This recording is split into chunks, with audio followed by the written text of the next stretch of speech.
that will be shared with us in April. Please know that while this review has been ongoing since last year, our staff have already been engaged in professional learning, coaching cycles, collaboration, and using student data to inform adjustments to instruction rather than waiting for the reading review to be concluded in order to begin making adjustments based on best practices. Our learners are in great hands in District 67. On February 2nd, I attended a Let's Talk event here in this space focused on student support available in both District 67 and 115. It was amazing to hear about all the ways in which students in our schools are provided with learning support and can access additional support and resources as needed. I was impressed with both the thoughtful responses of panelists to submitted questions and the overview of how our teams regularly assess and respond to student needs. It made me feel hopeful for the future and grateful for the care, empathy, professionalism of our teams, as well as the engagement of our families who partner with our schools in these efforts to support students. Finally, I have had the privilege of serving on the strategic planning design team over the past few months, and earlier this evening the board was provided a very brief preview of what we hope to approve next month when the finished copies are delivered to us. I have been so impressed with the engagement of parents, community members, students, staff, and administrators who have been doing this work side by side. The resulting plan is truly the synthesis of input from assessment data, a wide array of stakeholder input, and thoughtful deliberation, conversation, and collaboration on the part of both the design and writing teams. Each meeting I've attended and each draft I've read from the writing team has given me a sense of optimism and anticipation for the work ahead. On behalf of our board, I would like to extend gratitude and appreciation to everyone who has engaged in this process thus far. The future looks very bright at District 67. We have amazing families, a community that values education, top-notch teachers, superb staff, outstanding administrators, and students who never cease to impress. So without further ado, let's turn our attention to Susan Milsk, who is here to talk to us about the Sheridan Community of Learners preschool program, which nurtures our future learners as they navigate toward kindergarten. Well, thank you, Suzanne. Yes, I know that last time I came with an entire room full of people that was probably much more exciting. I've taken some hits already about not bringing any children, but as it is the community of learners that I'm going to spotlight, they, I hope, are comfy in their PJs and getting ready to go to bed. So I will speak some on their behalf, and then I will let a video also do much of the showing.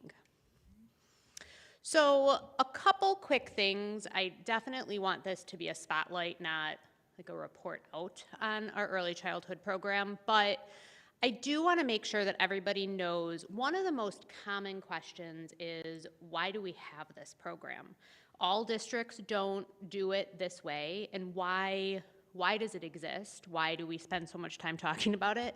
So one of the biggest pieces to consider with our early childhood program is anytime we have students in Lake Forest who need special services, once they turn 3, they are our responsibility. We need to evaluate, we need to honor IEPs, and this is really where the basis of our inclusive practices that we have been talking about and working on for so many years really begins. This is the absolute foundation of that. So as we have this very important responsibility to support this particular population, we know that best practice says as we go to support students with IEPs, they are best served when they are also surrounded by typical peers. So our early childhood program does just that. It's a blended program that supports both students who are typically developing and students with IEPs. Now, ideally, you have a 70%, 30% ratio between typical peers and students with IEPs. So as we've seen our numbers grow of students with IEPs, we are working to continue to match and build our typical peer population. So when you look at this, how has it grown over the years? This graph really very clearly shows you the red bars are students with IEPs, the blue are typical peers. So when you look back at 2016-17, it was a very tiny program that was only servicing students with IEPs. You can see how it has grown and where we are in 2022-23. For some exact numbers, in 2019-20, when I became the principal at Sheridan, we were at 13 typical peers and 15 students with IEPs across the whole day. That equated to like one classroom. We now have 3 classrooms in the 4 years since I have been there. We have over 30 of each at this point, and growing. So you can imagine, you know, in 2016, 2017, 5 students with IEPs, we now have 31. And remember, those 31 students are students we have to serve, right? And we want to make sure that we're providing the best environment we can for them. So in order to do that, one of the things we embarked on was creating videos that would really tell the story. It's a hard story to just talk about or put on a website, but when you actually see it in action, it is incredibly exciting. So the video that we are about to show you is what's considered the long video, which is 3 minutes. And then there are a series of short videos that all have a focus, either parent testimonials, student testimonials, benefits for students with IEPs, benefits for students who are typically developing, a short overview, as well as the benefits of being attached to an elementary school, because there are those as well. Tiana's going to start the video for us. Thank you.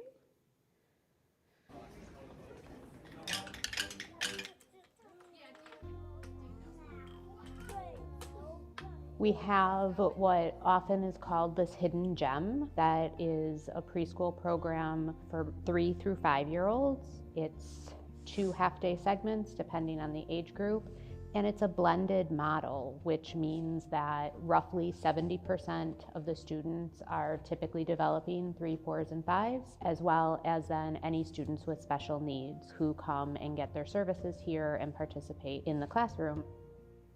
A key differentiator of our preschool program is that the service providers, including the speech-language pathologists, the occupational therapists, physical therapists, and social workers, are within the classroom collaborating and working with the children 5 days a week. All of our staff are certified. Students with those services receive those services, but all students receive that benefit. Our preschool day consists of differentiated instruction in both large and small groups, as well as individualized attention. We allow for child-led play during our free choice when children explore different interest areas around the classroom. One thing that I think is really unique about the program is the low student-teacher ratio. In Teddy's preschool classroom, for example, there are 9 children and 3 teachers, and it's great for him with his IEP to have his individual needs met within that classroom setting and not having to be taken outside of school. When we entered this program, I wasn't aware that there were students of other abilities in the classroom, but I found that to be one of the best benefits and most unique aspects of this program. The additional resources have only benefited. Every kid can use those skills and always improve them. The other benefit is with the attachment to our K-4 building. The students get to go to the library, they get story time, they get to check out books, they have buddy classrooms, so the big kids will come and read with them or do projects with them. They just then have this continuum of curriculum as they make their way into kindergarten in our school system. I love Sheridan. Since I went to preschool here, it made transitioning to kindergarten a lot easier because I knew most of the people there from preschool. The dress up. I like to play with the sensory table. I was the animals. I love the swing and the slide.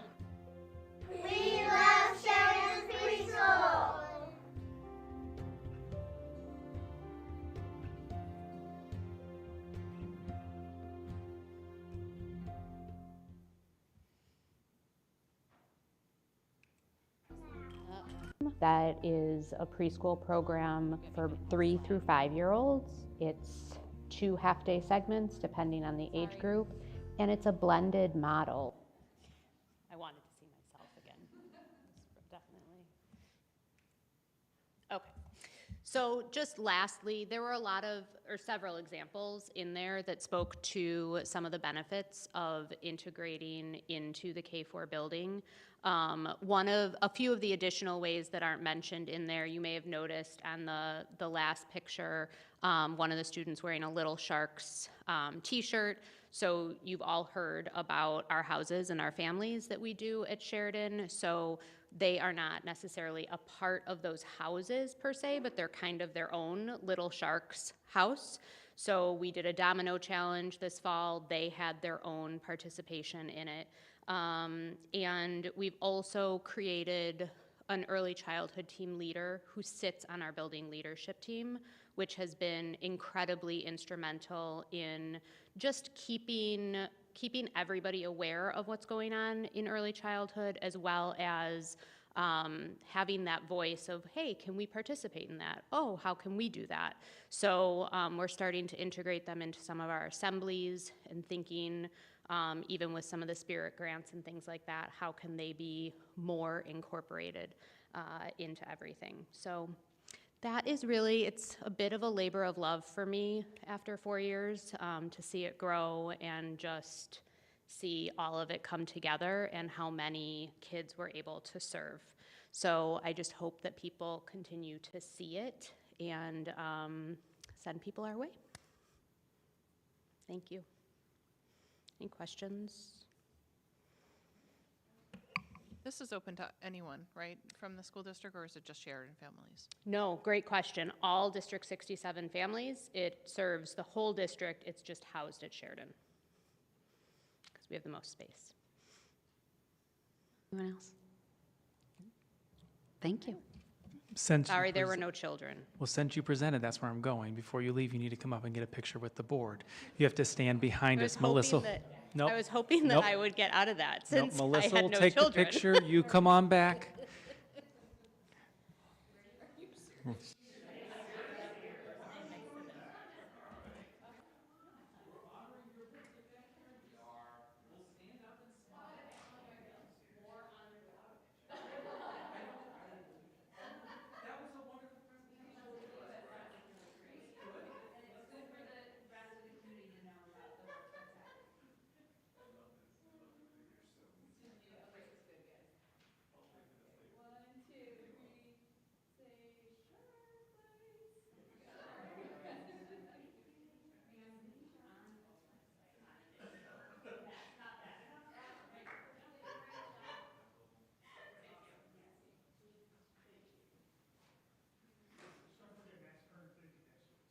Superintendent's report. Feel that way. A side note, all 4 of my children went to an integrated preschool, all as typicals, and I will tell you that it transformed how they interact today with students of all abilities. It was really powerful for them as individuals, so I'm so glad to be a part of a district that has that opportunity. Okay. So the topics that I'm going to touch on tonight are some of what Suzanne mentioned in her report. I'm going to expand on them a little bit. We'll touch on the reading resource pilot update, strategic planning, Cherokee construction, D115 referendum, and then a community partnership and support. If we start with the reading resource pilot, tonight you will hear from Jeff, or from Dr. McHugh, forgive me, about where we are in the transition.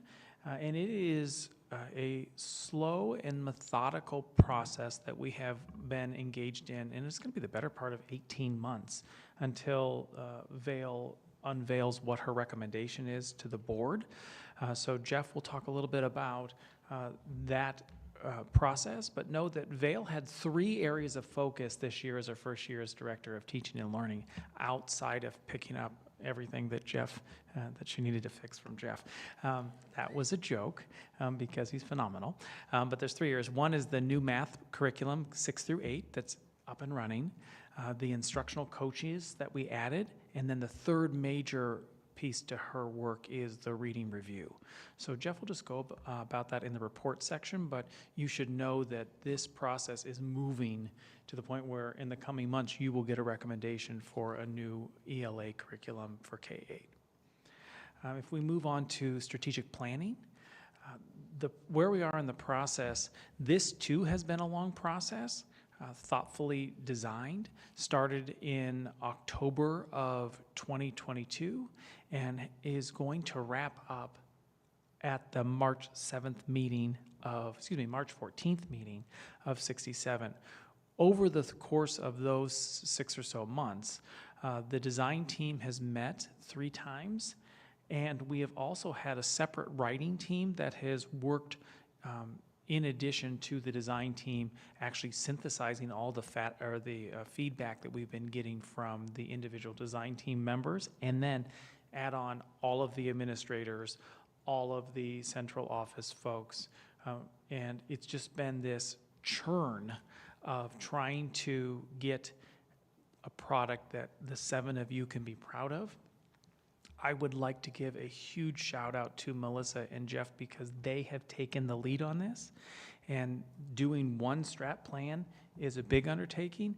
Doing 2 simultaneously is something that their eyes kind of get cross-eyed when we talk about it, but it's happening. And on March 7th, 115 will be ready for a vote, and on March 14th, 67. And I'm exceptionally proud of the fact that we will have new strat plans that are ready to be board approved. Know that that is just the beginning of the actual work, and I talked about this a little bit in executive session, that the next step will be to develop action plans as well as specific metrics for the goals and objectives. And the plan is that at the start of next school year, we will have an action plan ready to unveil for the board for the first year of work, and then specific metrics that'll be assigned to those action plans. So the board will be able to progress monitor how we are achieving what is been put together through the design team for the strat plan, and then further aligned with the design team of the Portrait of a Learner. Moving on to Cherokee, as Suzanne mentioned, the board met and approved a Cherokee construction project that will address ADA accessibility as well as innovative instructional spaces in the areas of STEM and makerspace and other collaborative experience we can have for our students. It is a game changer for that building in terms of what we're able to do for our students who have mobility needs, as well as for every student that walks in that building for increasing programmatic opportunities in the areas of innovation. That it makes us so excited. Additionally, we have set forth with the board a plan where we will be able to create similar experiences in Everett and Sheridan. So in the coming years, all 3 elementaries will have similar opportunities, albeit on different construction timelines, and it will look a little different. Like, for example, it may look like a courtyard renovation in Sheridan versus an addition in Cherokee. Those are yet to be determined, but no, the goal will be that we have universal, innovative experiences across all of our elementaries. When I talk about the referendum, I'm sure you're sick of me talking about it. We are almost there. We are 42 days out, I think, as of today, of April 4th of the D115 referendum.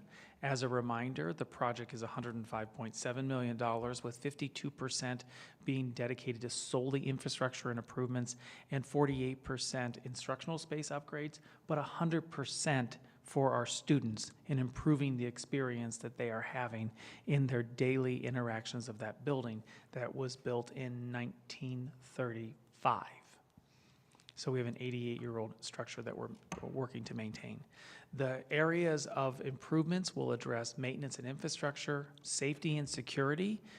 When you talk about safety and security, that looks like a rapid lockdown system. That looks like when you push a lockdown or the building goes into lockdown, the building will self-partition and decrease the ability for any intruder to move through the building with ease because of that new system that we are going to introduce.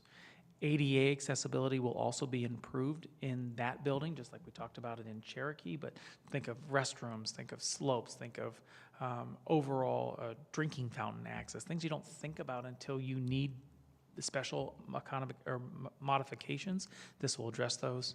Student support spaces, as well as classroom technology and labs. The science labs that students experience in DPM as well as D65 far outshine the experiences that they have when they matriculate to the high school. They actually go back in time in terms of what the classroom experience is. This is important, and the reason I talk about it so frequently every month in this meeting is that our students in 67 will directly benefit. We are hosting a information session for future scouts. I love how that was branded, and that will be on Monday, March 6th. Building tours are at 5 o'clock, info session at 5:30 for our future scouts to go experience the building and learn more about what we're asking. Many of these elementary parents or DPM parents have not walked in that building, and we need them to be aware of the why behind it and see it real time. I'll finish with the community partnership and support. This is a wonderful program that is supported through our APT, and this is one of many things that the APT partnerships or partners with the district to add an extra layer of the school experience. The community partnership and support is the Share the Love initiative, and what our students of 67 are doing is that they are making cards for all of the senior citizens, hospital employees, other community members, first responders, and they deliver these cards across the community. And I really like the idea of us sharing the love, so to speak, across the wonderful communities that we have the pleasure of working with. That concludes my superintendent's report for tonight. I'd be happy to answer any questions I may have elicited. Seeing none. The board will now hear public comment subject to Board Policy 2230. The Lake Forest Boards of Education welcome public attendance and participation at all meetings. It is hoped that by utilizing the following guidelines, participation will be maximized both in terms of fairness and organization.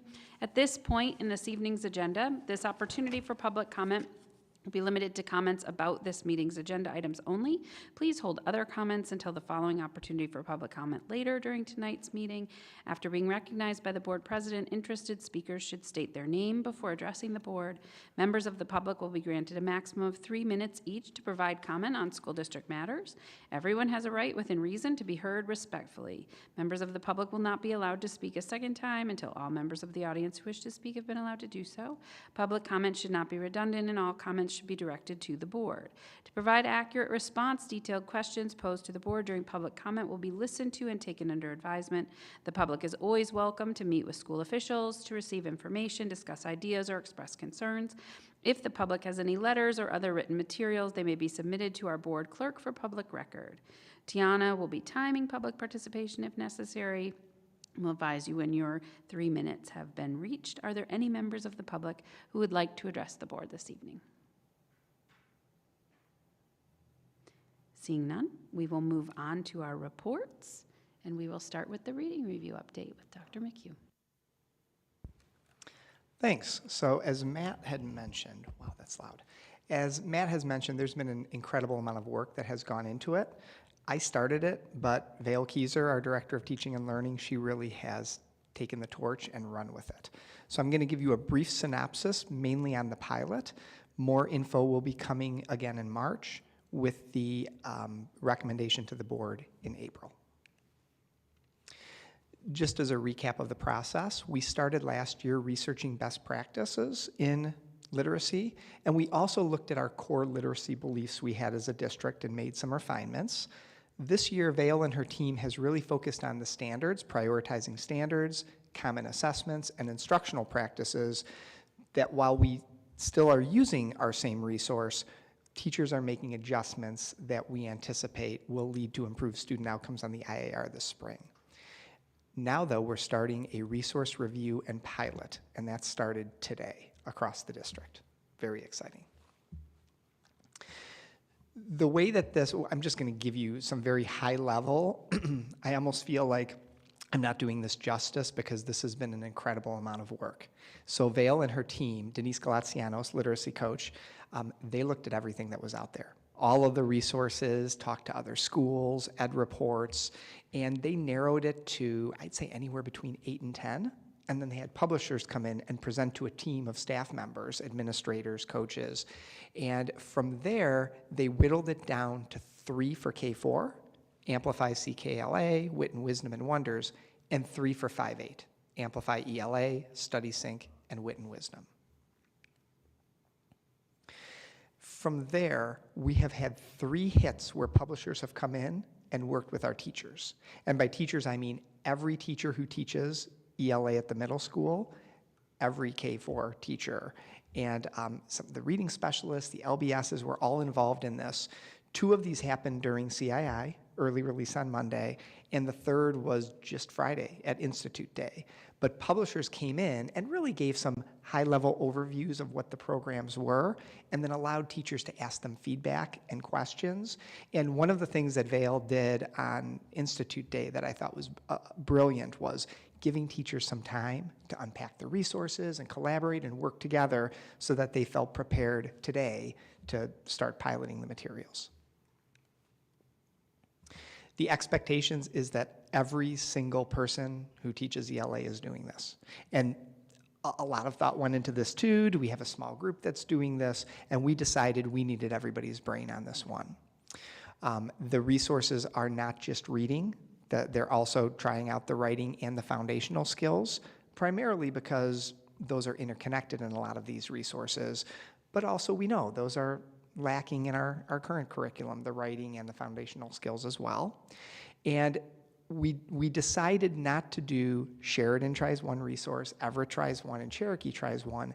Every building across the grade levels, everybody's trying the resource. So we're really collaborating across the district, and we were really trying to make sure that everybody in every building had somebody on their team who had a taste for that resource. And in the end, we're going to get feedback from everybody, from staff, from students, from administrators, to help Vail make that recommendation.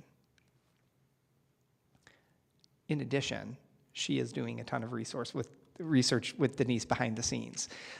They already have visits set up in the month of March where they're going to go to other schools using these curricula, and they're going to see how did you implement it, what's working, what's not. They're looking at the financials. They're not going to let financials drive this, but that's something that comes into play. So they're looking at what would the adoption cost? Are we going to need to buy other materials? They're looking at the implementation plan. What do we need to start thinking about now for these resources? Summer learning and then into the fall. And the master schedule. We're going to be building schedules in the spring for next year. We need to build that around what these resources are going to need. So all of this is happening simultaneously while the pilot is going on. That was 5 minutes, but really, Vail eats, breathes, and sleeps this stuff. Any questions or reflections, anything I could answer? We wanted to give you a drip right now because there's so much work going on. I would be happy to answer those for you. Just a quick, can you summarize the different reading programs that are in consideration? Is there a difference that is quick to understand? I couldn't tell from the presentation that I read earlier is there really kind of some dogma change or difference from what we're doing now as to what these 3 proposals are? Yeah, that's a great question. There's differences between them. I think fundamentally, one of the biggest ahas that came out of our research was, you might hear it referred to as the science of reading. All 3 of them are rooted in best practices, foundational skills, the science of reading, those pieces that we feel we're currently lacking in the units of study right now. So there are differences between how they're delivered. One of them might have some different structures, different content, different books, but the 3 of them are much more aligned than any of them are with our current resource. And I think as the pilot continues and we end up landing, Vail and Denise will be able to tell you why one of the 3 edged out the others and what those key differences are after the pilot is complete. So for the K4, for example, are the students exposed to all 3 of these, or is it just one?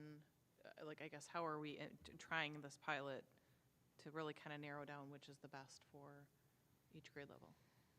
So a second grade student would experience one of these three.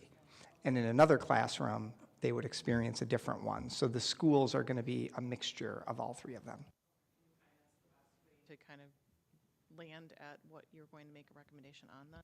There's different pros and cons, and we talked through this too. Do we have a whole grade? Do we have second grade at Cherokee do one, second grade at Sheridan do one? Ultimately, what we wanted to do is we wanted the different teachers at the buildings to each experience one of the different resources so that we had people across the buildings that knew all three of them so that we didn't get into, I think sometimes when you have all of the teachers doing the same one, you fall into the same feelings about it. So the decision was made intentionally to go that route.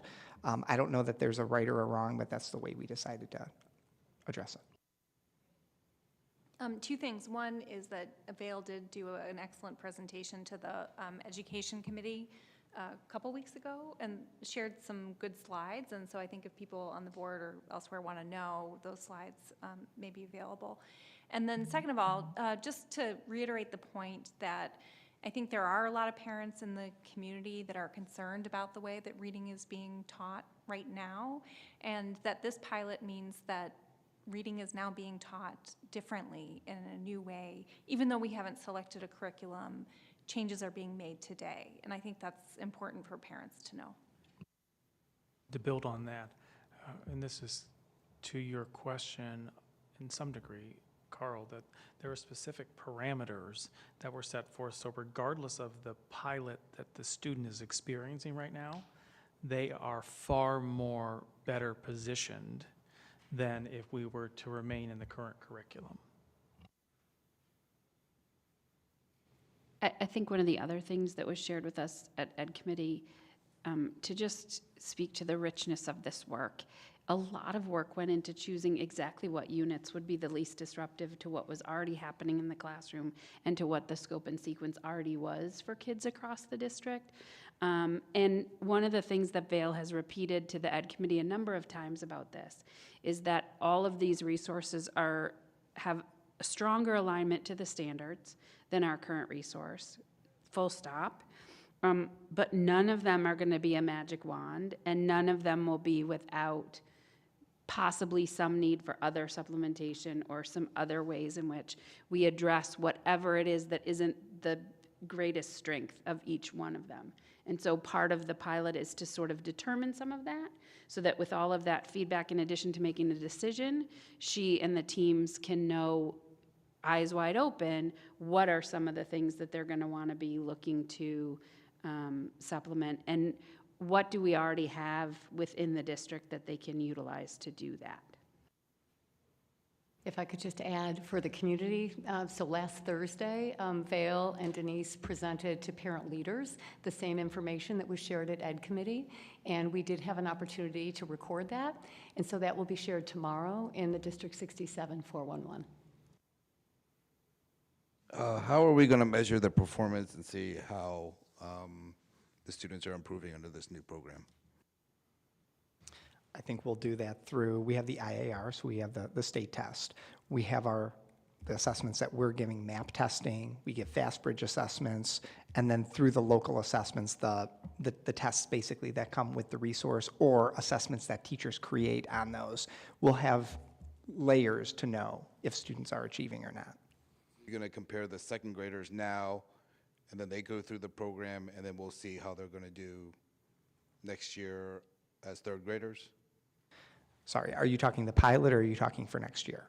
Well, I misspoke. Basically, year one of the program, the pilot program, we're going to measure second graders that took one of the standardized tests, and then after a year of the program, we'll look at the same class, who are third graders now. Is that how you're going to measure?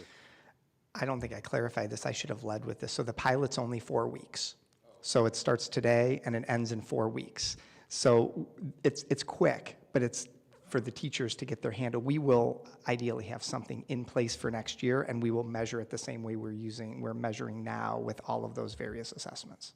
Now, in the past, we've best practices included getting input from teachers of what their experiences are, some of the experienced teachers. And I don't remember how successful that was, but is that part of the best practices that you've mentioned tonight? Yes, I think we need to hear what the teachers say. And what I love what Vail's doing is not only is every teacher specialist going to be able to weigh in, but the kids. The students are going to be able to weigh in on their experiences too, and all of that will go into making the decision. Any other questions? Okay, moving on. Next up, we have board committees. So everyone has done my education committee report for me. In addition to this topic, we also moved the April Education Committee meeting to April 13th in order to accommodate the timeline for the decision-making involved in the reading pilot. We talked briefly about strategic planning. We also heard from our committees and had a request that we explore further and discuss at a future time the benefits and possible consequences of technology usage in our classrooms, which we spoke about earlier this evening in workshop, so that will be coming at some point in the future. And then we had Dr. Montgomery share some referendum updates with the group, and we will meet again on April 13th. Any questions? Next up, finance and ops. Thank you. Finance and Operations met on Valentine's Day, February 14th, and the major topic of the day was the annual audit summary presented to us by Miller, Cooper and Company. Betsy Allen came to the meeting and shared good news that there were no deficiencies to report for the full year audit of 2022. In the audit, which is included for anybody who'd like to read it, in our report tonight, there's 5 parts. There's an annual financial report, an ISBE annual financial report, independent auditor's report on compliance for major programs, and an independent auditor's report on internal controls over financial reporting and compliance. And also, when you spend over $750,000 in federal funds, a single audit package. In addition, there's a required communication letter sent out. And that letter shared there's no significant difficulties with management in completing this audit. There were no significant journal entries, no uncorrected misstatements, and management signed and provided us a letter of representation. So basically, everything is summed up for people to review here. All right, in addition to the audit, we did talk about the current after-school program in District 67. The current program is run by Champions, and we've been partners with Champions for 10 years. Service is offered in our schools, but it's not closely monitored, or D67 is not intimately involved with it. There's 2 locations at Everett and Cherokee, and enrollment is about 70 students, 50 students at Cherokee and 20 at Everett. Feedback is they've been doing a nice job. Although, because they've been with us 10 years, there was a decision to go out to RFP, and we had 3 bidders come back with proposals. The 3 bidders were Right at School, Champions, and Apollo. So although there was a recommendation by the business office to negotiate a new contract with Champions, with some community input, we decided that the committee would recommend for a parent survey of families who use Champions to make sure that they are indeed happy with them. And in addition, we want the committee recommended to understand if we could expand the program to accommodate what we think is a significant wait list of families. Last but not least, we talked about student fees. There's 2 changes on the horizon. One is to remove the large instrument rental fee for DPM students. And then there is a slight increase for the Early Learners Program at Sheridan. Just briefly at the end, we were given a presentation on the 5-year projection model update, and our next meeting is April 19th. All are welcome. Any questions for Alice? Thank you. Next up, Policy Committee. Yes, Policy Committee report for today. On behalf of Emily, Annie, and myself, we are very excited to present this report from the Policy Committee. We met back in December, So we are been waiting 2 months to present this to you guys. We are very excited to present Press Issue 110 to the board for approval. We ask that you waive first reading since you've had it and reviewed it since December. I'm sure you opened it right when we sent it to you. So that is what we are presenting. There's some other issues regarding an old press issue, apart from Press Issue 110, regarding Policy 560 and 450, incorporating footnotes to that, and a review of some board operating procedures that you can read about in my press policy committee report, and those will be presented at the next board meeting. Thank you. Thank you. Any questions for Rich on that? Next up, we have liaison reports, and we'll start with True North Educational Cooperative, 804. The most exciting news coming out of True North is that we have a new strategic plan that at our last meeting was approved by the Leadership Council. And so tonight, rather than speaking to it, I am going to share with our community the video introducing the next strategic plan from True North.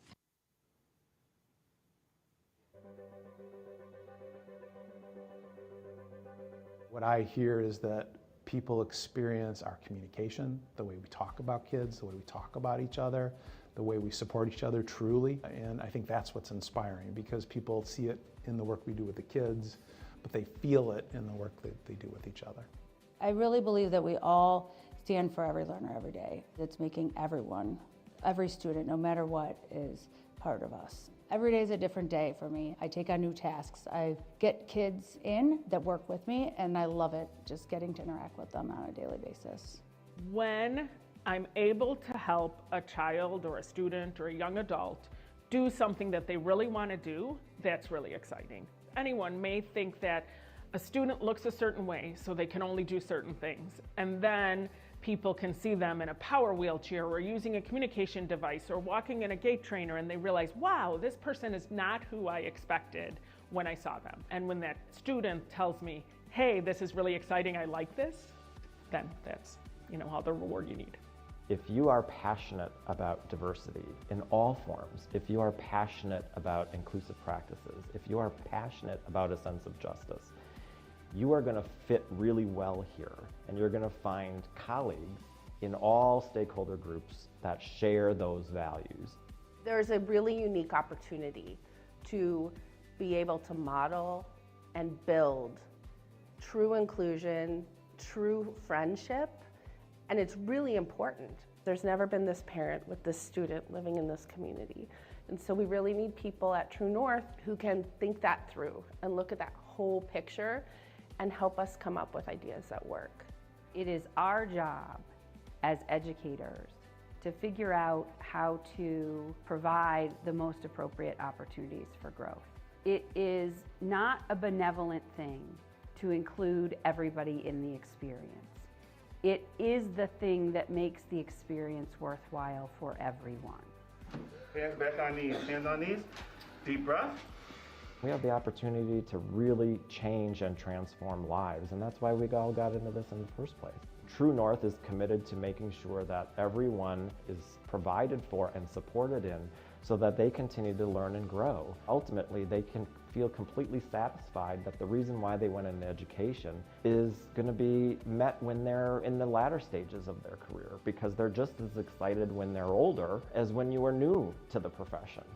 I think that the right fit for True North is someone who believes in kids. That is really important because they have to believe in the potential of kids. This is going to be an environment you're going to work in that is going to be challenging in what I see as a good way. You're going to get support, you're going to get opportunity. You are going to be allowed to continue to learn and grow and have your voice heard, very importantly. So challenging work, life-changing work. It's got to be that way. To learn more about what we do here at True North and to check out career opportunities, you can visit our website at truenorth804.org. Okay, so that was our recruiting video, not our strat plan video, but that's okay. I must have sent the wrong link. But what I will say is we will have it also in the report, the other videos. The strategic plan is a very exciting plan. Lots of work went into it. Lots of input went into it, just as the strategic planning that's happening here. We maintained the vision and mission that we had previously in our past plan, and we updated our values and our goals and objectives. And I think it's just, there's a lot of great work ahead. True North met on February 8th. In addition to that, we talked about quite a few other things that are in here. The other big thing on the horizon is some facilities planning that we've been doing. Phase 1 is in the bidding phase, and we will be looking at the bid openings at our next meeting, I believe, if not the next. I think it's the next meeting.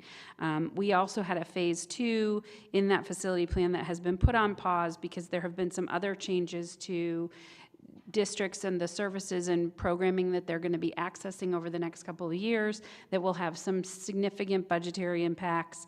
And the cost out of phase 1, in addition to some facilities planning around necessary maintenance over the next decade at that campus.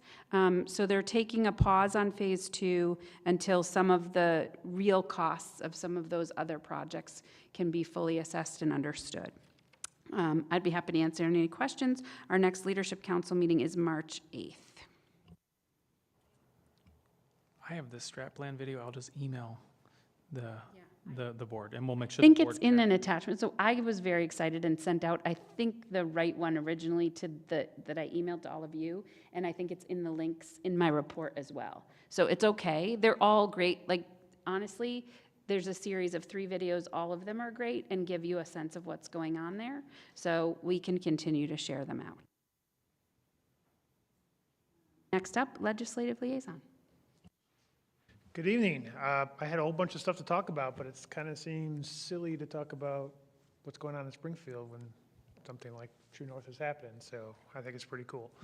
Anyway, I will say a couple things. I have the full report from EdRed and IASB is attached in the agenda, so please take a look at that. Just a quick summary of what's going on.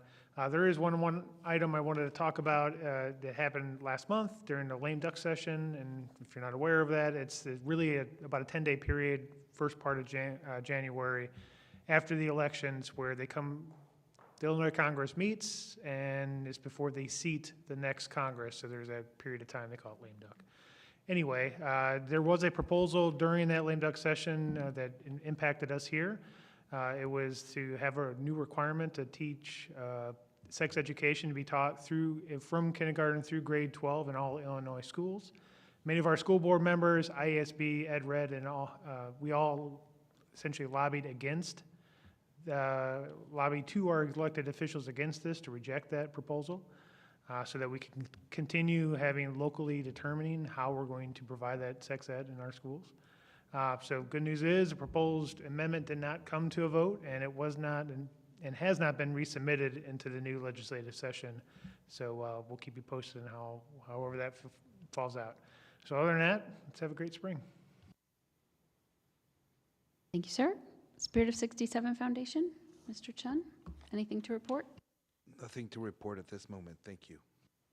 Thank you, sir. And APT? The APT met on February 9th and kind of went over the winter glow parties and things coming up on that. They have a new slate for their executive board, so they'll have a new APT president at Everett. The executive APT will be, as well as DPM, and the secretary. So there's 4 on the slate. And let's see what else. Oh, Annie Kavanaugh is the one that did the Share the Love with all the students in the cards. So that was all over the community. So that was nice. And finally, on February 28th, it will be the end of their community safety series with the police and Lake Bluff Police.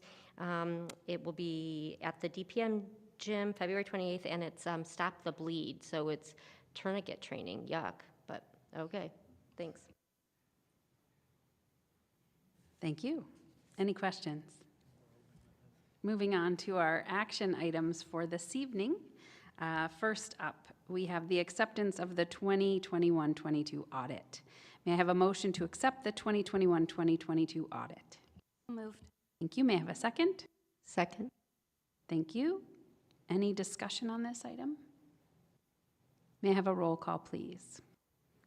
Mr. Chun? Aye. Mr. Carrar? Aye. Ms. Levert? Aye. Ms. Mason?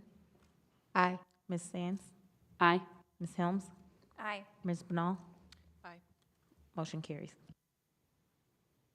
Thank you. Next up, we have the approval of the 2023-24 student fees. May I have a motion to approve the 2023-24 student fees as presented? So moved. Thank you. May I have a second? Second. Thank you. Any discussion on this?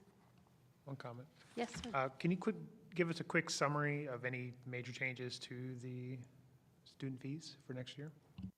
There are no major changes, as all the fees generally are remaining flat. We did a major restructuring of our fees and reduction last year, so we're going to maintain that.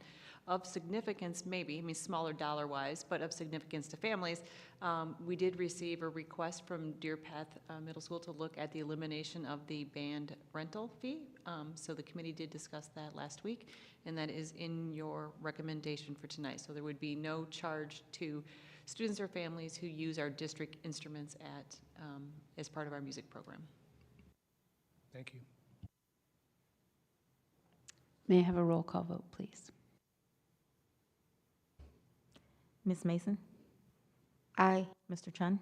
Aye. Ms. Sands? Aye. Ms. Levert? Aye. Ms. Bernal? Aye. Mr. Carrar? Aye. Ms. Helms? Aye. Motion carries. Thank you. Next up, we need to approve the e-learning plan for pandemic and emergency preparedness. May I have a motion to approve our e-learning plan for pandemic and emergency preparedness? So moved. May I have a second? Second. Thank you, sir. Any questions or discussion on this? This is just a backup plan, just in case, right? Oh, Jeff. Sorry, Jeff. Dr. Montgomery. Yes, it is. The first 2 days, if they were to be called, would be emergency days, so they'd be traditional snow days, and then this would be the third day. We would move toward that. May I have a roll call vote, please? Ms. Bernal? Aye. Ms. Mason? Aye. Mr. Chun? Aye. Ms. Levert? Aye. Mr. Carrar? Aye. Ms. Helms? Aye. Ms. Sands? Aye. Motion carries. Next up, we are seeking to approve waiving the first reading of Press Issue 110 as recommended by our Policy Committee. May I have a motion to approve the waiving of the first reading of Press Issue 110? So moved. May I have a second? Second. Any questions on this? May I have a roll call vote, please? Ms. Levert? Aye. Mr. Carrar? Aye. Ms. Bernal? Aye. Ms. Mason? Aye. Ms. Sands? Aye. Mr. Chun? Aye. Ms. Helms? Aye. Motion carries. Thank you. Next up, we have approval of Press Issue 110 for our second reading. Press Issue 110 includes a lot of policies, many of which I believe are just, Rich and team, they're just edits and updates to laws, legal references, and whatnot. And the footnotes, yes. Footnotes. Okay. Thank you, sir. So may I have a motion to approve Press Issue 110 second reading? So moved. Thank you. And a second? Second. Thank you. Any discussion? I just had a question about the student fee section. The language changing around fee waiving for low-income families. I'm not sure how the language changes so if one of the policy lawyer people could let me know.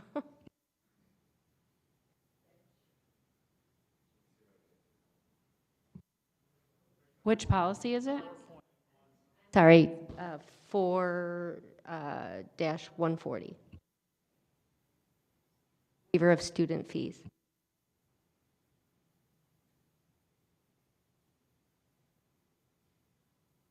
I know that there was a lot of conversation about this particular policy at our policy committee meeting, but it's been over a month, so I just need a second to refresh my memory. I'm going to jump in while everybody's looking at it. This was a change in the law. So the change in press policy needs to reflect the change in the law. So I'm good with the law change. It was the idea of additional technology if somebody was to lose it, and, you know, we don't want them taking our iPads, or whereas it just seemed like the language around that was a little odd. I think I remember this because there was some kids that cannot afford to pay a replacement fee of some sort that we would usually charge those that are not affected with poverty or any sort of fixed income people. So that's why we wanted to waive that for them if they lost their iPad. And I think there was some concern about that provision at the meeting because, you know, sort of a question of how much is this going to cost if somebody is really a repeat iPad loser.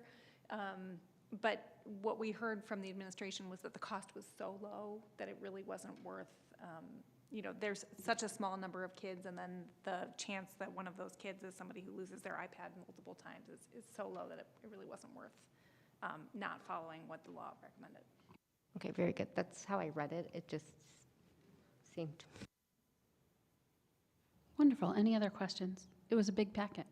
And we can give you, so Jordan has the specifics on the incident rates, so we can provide that in this week's update with specificity, just so you can get a picture of how often this happens and then the cost associated with it. When I say that, Jeff, are you? He's nodding.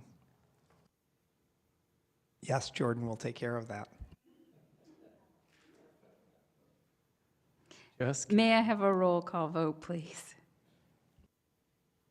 Ms. Mason? Aye. Ms. Bernal? Aye. Mr. Chun? Aye. Ms. Helms?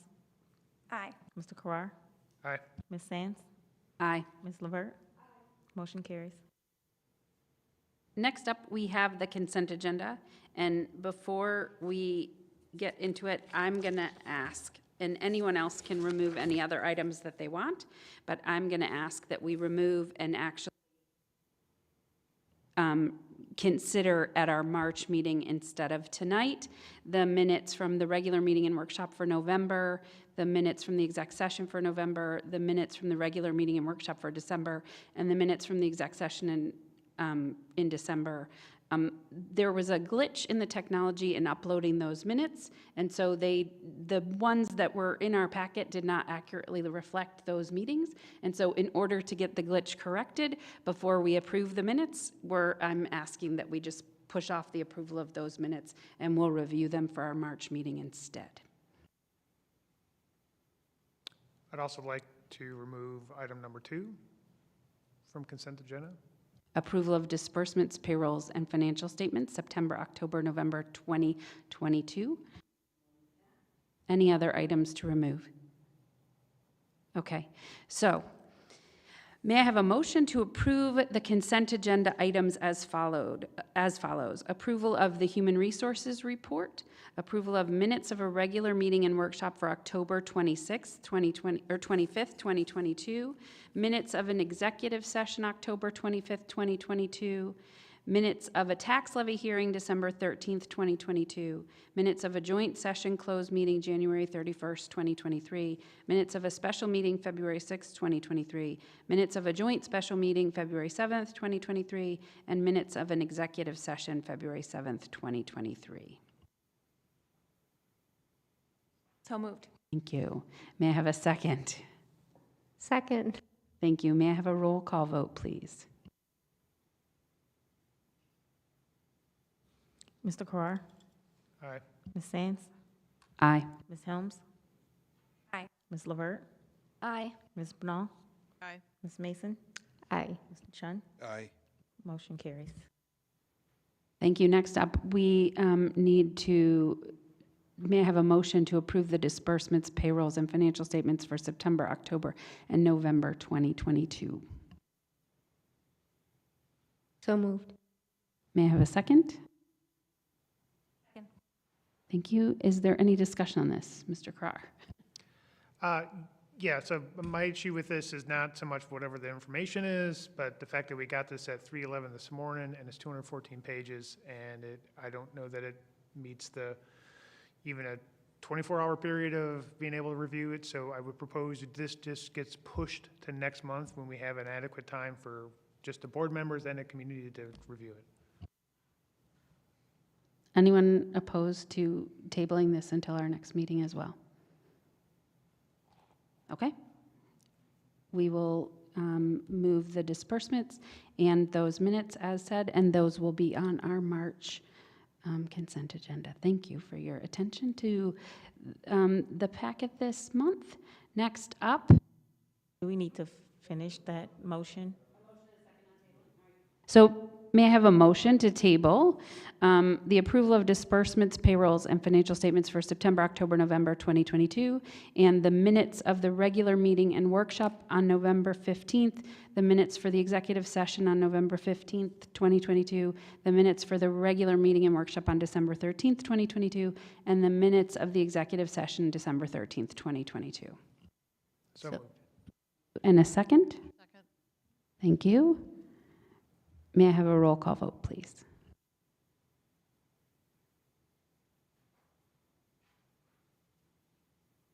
Mr. Chun? Aye. Ms. Sands? Aye. Ms. LeVert? Aye. Ms. Helms? Aye. Ms. Bernal? Aye. Mr. Carrar? Aye. Ms. Mason? Aye. Motion carries. Thank you. Next up, we have FOIA requests. There were 3 FOIA requests, 2 of which were completed and 1 is in progress. And then we come to our next opportunity for public participation. At this point, the board will hear a second opportunity for public comment subject to Board Policy 230. This opportunity for public comment will be limited to 60 minutes and can be about any topic of the speaker's choosing. I will not reread the requirements. Are there any members of the public who would like to address the board this evening? Seeing none. We have a couple of announcements. Tuesday, February 28th is the Community Safety Series on Critical First Aid, which you already heard about, at 7 p.m. at the DPM gym. Tuesday, March 14th is our next Board of Education meeting here at 7 p.m. in West Campus. May I have a motion to adjourn the City of Lake Forest School District 67 Board meeting for February 21st, 2023? So moved. Thank you. May I have a second? Second. Thank you. All in favor, say aye. Aye. Aye. Any opposed? We are adjourned. Thank you very much.